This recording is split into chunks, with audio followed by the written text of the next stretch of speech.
I never thought I'd be in this position, sitting here, staring at the blank walls of my apartment, wondering how I got here. How I got to a place where I had hurt the person who loved me the most, the person who trusted me with everything. And for what? For a fleeting moment of excitement that led to a spiral of lies, guilt, and heartbreak. The truth was, I didn't know how to stop myself. It all started so innocently, but in the end, I had completely lost control. It was supposed to be a fun night out with friends.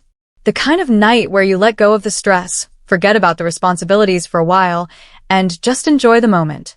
I was in a long-term relationship with Mike. He was the kind of boyfriend everyone would envy, supportive, loyal, and kind. He made me feel loved, safe, and important. I should have appreciated him more. I should have known that he was everything I ever wanted, but I didn't. And now it was too late. The night in question was just like any other, a casual dinner at a restaurant followed by drinks at a bar. We laughed, we joked, we were surrounded by our friends, and everything felt fine. That was until I met him. I had seen Derek a few times before. He was a friend of a friend, a guy who was always around but never really in my orbit. But that night, there was something different about him. Maybe it was the way he looked at me, or the way his voice sounded a little deeper, a little more confident than I remembered. Maybe it was the alcohol, or maybe it was the way I felt when he spoke to me. Suddenly, I wasn't just the girl in a happy relationship. I was someone who felt wanted again, someone who wasn't just Mike's girlfriend. I felt special. It started with innocent flirting, a few exchanged glances, and then a touch on my arm that sent a jolt of excitement through me. Derek's attention was intoxicating. It wasn't that I wasn't happy with Mike. I was. But that night, Derek made me feel seen in a way that Mike hadn't in a long time. And maybe that was the problem. Maybe I wasn't feeling seen enough. Maybe I wasn't satisfied. By the end of the night, Derek and I were standing in a dark corner of the bar, talking in hushed tones. The chemistry was undeniable. It was electric. And when he leaned in for a kiss, I didn't pull away. In fact, I kissed him back. It was everything I had been missing: excitement, adventure, passion. I knew it was wrong, but in that moment I didn't care. The rush I felt made me forget about the life I had back home. I was lost in the moment, lost in him. The kiss turned into more, a whispered promise to meet up the next night, to continue the fun. It was thrilling, the way he made me feel alive, but I wasn't thinking clearly. I wasn't thinking about the consequences. I wasn't thinking about Mike. The next morning, I woke up with a headache, my mind foggy from the alcohol and the choices I had made. And there it was, reality hitting me like a brick wall. Mike had been texting me all night, wondering where I was, asking if I was okay.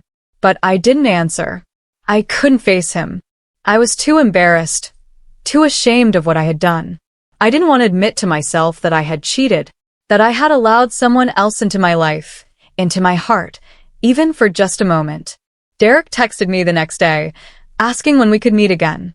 And I responded, still under the spell of that excitement, still thinking that maybe it was worth it, that maybe Derek was the answer to the emptiness I was feeling. I kept the conversation going, feeding into the thrill, not thinking about the damage I was causing. Mike, of course, noticed the change. He noticed how distant I had become. He noticed how I would avoid eye contact or keep my phone hidden when he walked into the room. And he asked me about it. He asked me if something was wrong, if I was seeing someone else. And that's when I said the words I can never take back. I wouldn't block the other guy, because it's just too complicated. I don't know why I said that.